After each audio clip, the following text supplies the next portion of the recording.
j'étais diplômé d'école des hautes études et j'ai suivi des cours de Morin, de Edgar Morin, j'ai suivi des cours de Piatier en économie, j'ai suivi les cours de Roncaillot.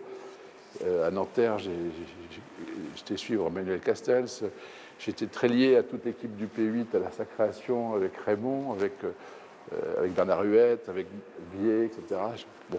Donc toute cette génération qui nous a appris, si vous voulez, justement l'interdisciplinarité ou la pluridisciplinarité de l'approche de la ville, parce que tout était inventé quoi, à ce moment-là.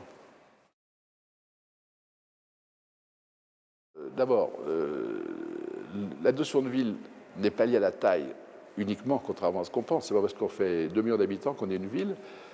Et on peut être une ville de 20 ou 30 000 habitants et être une vraie ville. Ça dépend des fonctions que l'on y rencontre et des services qu'on assure à la population environnante.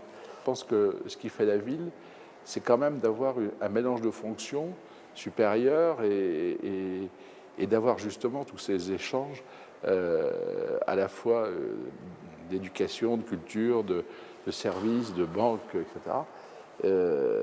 Et c'est bien la question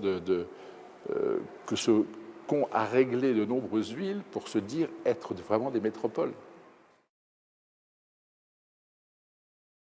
C'est quand même d'anticiper sur l'évolution souhaitée de la ville et de préparer les décisions et les opérations qui vont faire que la ville de demain correspondra à la fois à un projet politique des élus, mais aussi à un projet social auquel la population a droit. Et là, on a encore du chemin à faire de ce point de vue-là, parce qu'on n'a pas assez de maires bâtisseurs, quoi. Le problème auquel nous avons à faire face, c'est qu'en tant que professionnel, je pense qu'on ne se donne pas assez la peine de former, entre guillemets, et d'apprendre la ville aux élus, et qu'on a plutôt tendance à les caresser dans le sens du poil, parce qu'il y a quand même un vieux rêve de l'architecte qui travaille auprès du prince, et on ne donne pas toutes les clés, quoi. Mais je pense que ce qui manque aussi, c'est probablement qu'on n'a pas assez d'espace de débat et de confrontation sur quelle ville on veut faire. Alors, on a des coups de publicité, je ne ferai pas d'allusion perfide au Grand Paris, parce qu'on est dans les murs où ça a été... mais je veux dire qu'on voit bien les histoires du Grand Paris, que ça a été quand même très poudre aux yeux, alors qu'il y a une matière intéressante, il y a des matériaux qui permettraient vraiment de débattre, des équipes qui ont fait un vrai boulot, et on voit que ça part un peu en quenouille, alors qu'il y a matière à un débat, parce qu'il y a des choses intéressantes et des manques, et on voit bien que nous sommes aussi responsables, nous les professionnels, si les élus ne sont pas toujours au niveau qu'on souhaiterait.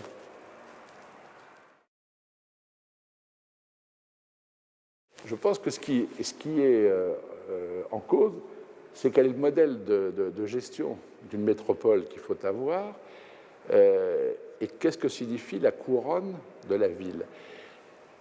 On est dans l'assiette du patrimoine. Moi, je trouve ça très bien qu'on mette en valeur le patrimoine. Il faut surtout le garder, avoir la mémoire et tout. Mais on ne peut pas nier qu'il y a surdimensionnement des parties anciennes de la ville dans l'imaginaire et dans la pratique, alors que quand on regarde une photo aérienne ou une carte d'une métropole, le centre historique représente même pas 1/10 de la surface de la ville. Et on ne met pas autant d'investissement ni de qualité urbaine dans la périphérie que dans le centre-ville. Quand on prenait par exemple le début de la planification dans les 67-68, on se projetait à l'horizon 85-2000. Aujourd'hui, on est très réticent à se projeter parce qu'on est dans un monde où on ne maîtrise pas notre avenir, on ne sait pas de quoi demain sera fait, on est obsédé par les retraites ou par l'emploi ou par l'éducation et autres. Et je crois que, paradoxalement, lorsque la société est en crise, elle n'arrive pas à faire de la prospective, à se projeter dans l'utopie. J'ai l'impression qu'on est plus porté sur l'utopie quand on est plus confortable.